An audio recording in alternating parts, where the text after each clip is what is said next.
नमस्कार, मी प्रीती खंडागळे. तुम्ही पाहता आवाज इंडिया मराठी. तर नजर टाकूयाच्या टॉप 20 न्यूजवर. आज बारामती आणि राहुरी विधानसभा पोटनिवडणुकांसाठी सकाळपासून मतदानाला सुरुवात झाली आहे. मतदारांमध्ये उत्साहाचं वातावरण असून खासदार सुप्रिया सुळे यांनी त्यांच्या कुटुंबासोबत मतदानाचा हक्क बजावला. भाजप उमेदवार अक्षय कर्डिले यांनीही बुरानगर येथील जिल्हा परिषद शाळेत सकाळी 7:15 वाजता मतदान केलं. बारामती मतदारसंघात विविध पक्षांचे उमेदवार रिंगणात आहेत आणि सर्वांचं लक्ष निवडणुकीच्या निकालाकडे लागलं आहे. बारामती मतदारसंघाच्या पोटनिवडणुकीत सुनेत्रा पवार या रिंगणात असल्या तरी 2029च्या निवडणुकीत जय पवार हे उमेदवार असतील का असा प्रश्न राजकीय वर्तुळात उपस्थित झाला. आज मतदानासाठी सुनेत्रा पवार यांच्यासोबत आले असताना जय पवार म्हणाले, 2029 मध्ये उमेदवार व्हावे अशी लोकांची आणि कार्यकर्त्यांची मागणी, पण माझी इच्छा आहे की मला पक्षाचा एक छोटा कार्यकर्ता म्हणून काम करायचं आहे असं जय पवार यांनी म्हटलंय. बारामती पोटनिवडणुकांसाठी आज मतदान सुरू असताना आमदार रोहित पवार यांनी 2029च्या निवडणुकांसंबंधी महत्त्वाचं वक्तव्य केलंय. जय पवार यांनी बोलताना सांगितलं की 2029 मध्ये उमेदवार व्हावे अशी लोकांची आणि कार्यकर्त्यांची मागणी आहे, परंतु मला कार्यकर्ता म्हणूनच काम करायचं आहे. यावर प्रतिक्रिया विचारल्यावर रोहित पवार यांनी सांगितलं की कार्यकर्त्यांची आणि पक्षाची इच्छा ऐकावी लागते असं रोहित पवार यांनी म्हटलं आहे. 28 जानेवारी 2026 रोजी माजी उपमुख्यमंत्री अजित पवार यांच्या विमान अपघातानंतर या प्रकरणावर राजकीय वाद वाढला. अपघात की घातपात यावरून आरोप प्रत्यारोप सुरू आहेत. सीआयडी तपास करत असून आमदार रोहित पवार यांनी हा घातपात असल्याचा दावा केलाय. या प्रकरणात जय पवार यांनी VSR कंपनीचे मालक VK सिंग आणि त्यांचे पुत्र रोहित सिंग याला तात्काळ अटक करण्याची मागणी केली आहे. महाराष्ट्र राज्य सहकारी बँक घोटाळ्याशी संबंधित कथित आर्थिक गैरव्यवहार प्रकरणात आमदार रोहित पवार यांना मोठा दिलासा मिळालाय. मुंबई पोलिसांच्या आर्थिक गुन्हे शाखेने या प्रकरणातील मूळ गुन्ह्याचा तपास बंद करण्याचा अहवाल सादर केलाय, जो विशेष सत्र न्यायालयाने स्वीकारला. त्यानंतर रोहित पवार यांनी आपल्या विरुद्ध सुरू असलेली कार्यवाही रद्द करण्याची मागणी केली होती. विशेष सत्र न्यायालयाने रोहित पवार, राजेंद्र इंगवले आणि इतर 5 जणांचे अर्ज मान्य करत त्यांना दोषमुक्त केलं आहे. महाराष्ट्र राज्य सहकारी बँक घोटाळा प्रकरणात विशेष सत्र न्यायालयाने राष्ट्रवादी काँग्रेसचे आमदार रोहित पवार यांना दोषमुक्त केल्याने त्यांना मोठा दिलासा मिळाला. यावर शिवसेना ठाकरे गटाचे नेते संजय राऊत यांना विचारलं असता त्यांनी रोहित पवारांच्या निर्दोषतेवर प्रश्न उपस्थित करत त्याचे संकेत काय आहेत असा सवाल उपस्थित केला आहे.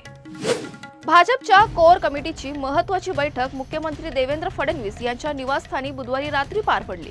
या बैठकीत आगामी विधान परिषद निवडणुकांसाठी 10 पैकी 6 जागा मिळण्याची शक्यता वर्तवली जाते.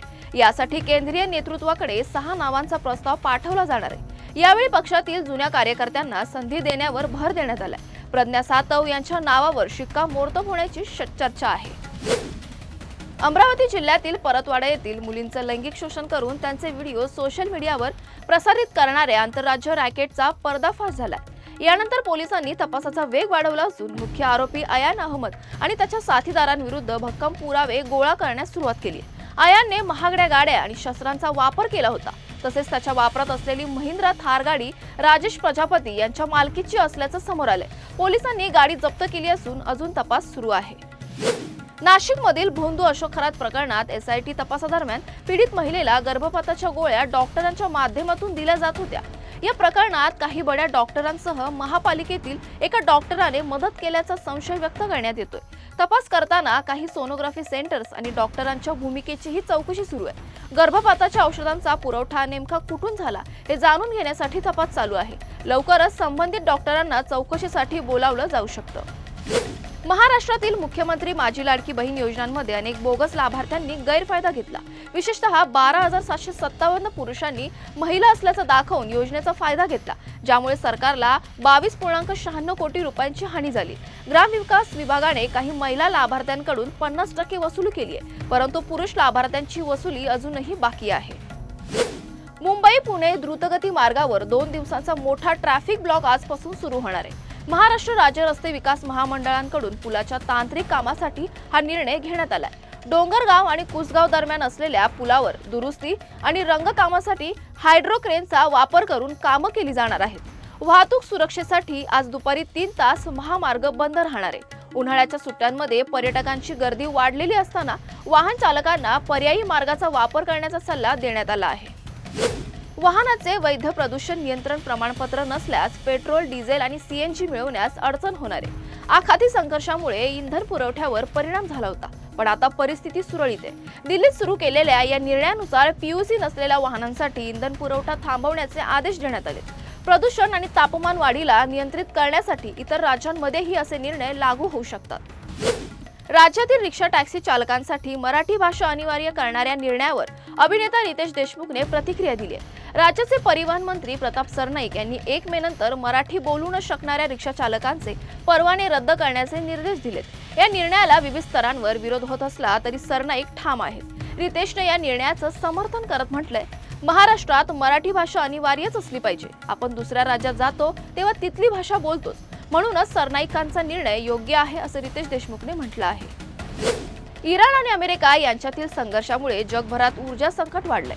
अनेक देशांमध्ये ऊर्जा संकट निर्माण झालं असताना भारत यापासून पूर्णपणे वगळलाय। गेल्या काही वर्षांपासून भारताने नवीकरणीय ऊर्जेवर जोरदार काम केलंय आणि त्याचेच परिणाम आता दिसतात। भारताने सौर ऊर्जा क्षेत्रात विक्रमी 45 गिगावॅट वीज उत्पादन साधलंय, तर पवन ऊर्जा क्षेत्रातही मोठं यश मिळवलंय। 2025-2026 मध्ये पवन ऊर्जा क्षमतेत 6.1 गिगावॅटची वाढ करण्यात आली आहे, ज्यामुळे स्वच्छ ऊर्जा क्षेत्रात भारताने नवीन विक्रम प्रस्थापित केलाय। जगातील एलपीजी संकटाच्या दरम्यान भारताच्या प्रत्येक घरात चूल पेटत राहिल्याने देशाच्या ऊर्जा सुरक्षा स्थितीत सुधारणा झाली आहे। भारताने पुन्हा एकदा आपल्या ऊर्जा ताकदीचा प्रत्यय दिला आहे। अमेरिकेचे अध्यक्ष डोनाल्ड ट्रम्प यांनी इराणमध्ये आंदोलन करणाऱ्या 8 महिलांची फाशी रोखल्याचा दावा केला। ट्रम्प यांच्या पोस्टमध्ये म्हटलंय की इराणने त्यांचा सन्मान करत या महिलांची फाशी रद्द केली आणि त्यातील 4 महिलांना तातडीने सोडलं जाईल, तर 4 महिलांना 1 महिना कारावासात ठेवलं जाईल। तथापि इराणने या दाव्याला खोटं ठरवलं असून इराणची न्यूज एजन्सी मिजाजने स्पष्ट केलं की या महिलांना फाशी देण्याचा कोणताही निर्णय घेतला गेला नाही। यापैकी काही महिलांना आधीच सोडलं गेलं आहे। अमेरिका इराण शस्त्रसंधी चर्चेच्या दुसऱ्या फेरीला यश मिळालं नाही। युद्धविरामाच्या मुदतीच्या काही तास आधी अमेरिकेचे अध्यक्ष डोनाल्ड ट्रम्प यांनी शस्त्रसंधी वाढवली, तरी दोन्ही देशातील शांतता चर्चेबाबत अजूनही अनिश्चितता आहे। या अनिश्चिततेमुळे कच्च्या तेलाच्या आणि डॉलरच्या किमतीत वाढ झाली आहे, परंतु सोनं आणि चांदी यांचे दर घटलेत। दिल्लीतील 24 कॅरेट सोन्याचा दर 1,54,890 रुपयांपर्यंत घसरलाय, तर मुंबईत हा दर 1,54,740 रुपये झालाय। मागील दिवसाच्या तुलनेत दिल्लीतील सोन्याचा दर 300 रुपयांनी कमी झाला आहे। केंद्र सरकारने पंतप्रधान इंटर्नशिप योजनेमध्ये महत्त्वपूर्ण सुधारणा केल्यात। यामध्ये मासिक मानधनात वाढ, तसेच पदवीच्या अंतिम वर्षात शिकणाऱ्या विद्यार्थ्यांसाठी कॉर्पोरेट क्षेत्राचा अनुभव देण्याची संधी प्रदान केली आहे। या निर्णयामुळे तरुणांना शिक्षण पूर्ण होण्यापूर्वीच रोजगार आणि उत्तम मानधन मिळवण्याचा मार्ग मोकळा झालाय। कॉर्पोरेट व्यवहार मंत्रालयाच्या या निर्णयामुळे ही योजना अधिक सर्वसमावेशक आणि फायदेशीर ठरणार आहे। आज आयपीएल मध्ये चेन्नई सुपर किंग्स आणि मुंबई इंडियन्स यांच्यात सामना होणार आहे। हा सामना मुंबईतील वानखेडे स्टेडियम मध्ये संध्याकाळी 7:30 सुरू होईल। क्रिकेट प्रेमींचं लक्ष महेंद्रसिंग धोनी आणि रोहित शर्मा यांच्यावर असणार आहे। धोनी दुखापतीमुळे आतापर्यंत खेळू शकला नाही, तर रोहितला सुद्धा मागील 2 सामन्यातून बाहेर राहावं लागलं। त्यामुळे दोन्ही दिग्गजांचे एकत्र कमबॅक होणार का, हे टॉस दरम्यानच स्पष्ट होईल। मुंबईच्या संघात 2 बदल होण्याची शक्यता आहे। आयपीएल 2026 मध्ये काल झालेल्या सामन्यात राजस्थान रॉयल्सने लखनौ सुपर जायंट्सचा 40 धावांनी पराभव केला। लखनौने टॉस जिंकून प्रथम गोलंदाजी करण्याचा निर्णय घेतला, मात्र राजस्थानने 159 धावांचं लक्ष्य ठेवलं। लखनौचा डाव 119 धावांवर संपुष्टात आल्याने राजस्थानला 40 धावांनी विजय मिळवता आला। मिशेल मार्शने 55 धावांची लढाऊ खेळी केली, पण इतर फलंदाजांचा समर्थन कमी होता। राजस्थानकडून रवींद्र जडेजाने 43 धावा केल्या आणि गोलंदाजीमध्येही प्रभावी कामगिरी केली। या विजयासह राजस्थान रॉयल्सने 5व्या विजयासह गुणतालिकेत दुसरे स्थान मिळवलं आहे। अभिनेता रितेश देशमुखचा राजा शिवाजी हा चित्रपट नुकताच ट्रेलर रिलीज झालाय, ज्याला प्रेक्षकांचा सकारात्मक प्रतिसाद मिळाला। मात्र ट्रेलरमधील एका सीनवर एका नेटकऱ्याने आक्षेप घेतलाय। त्याने ट्रेलरमधील एक दृश्य रिट्रीट करत रितेशवर टीका केली आहे, ज्यात छत्रपती शिवाजी महाराज अफजल खानला वाघनख दाखवताना दिसतोय। त्याने म्हटलंय, छत्रपती शिवाजी महाराजांनी अफजल खानला वाघनख हल्ल्यापूर्वी दाखवलं होतं का? हा दावा ऐतिहासिकदृष्ट्या चुकीचा असल्याचं सांगत रितेशवर इतिहासाची हेराफेरी करण्याचा आरोप केलाय। या आक्षेपावर रितेशने प्रत्युत्तर दिलं असून त्याने स्पष्ट केलं की चित्रपटाची कथा आणि दृश्य कलात्मक दृष्टिकोनातून सादर केली जात आहे। तुर्तास वेळ झाली, इथेच थांबण्याची। अशाच महत्त्वाच्या बातम्या बघण्यासाठी पाहत राहा आवाज इंडिया मराठी, शोध सत्याचा।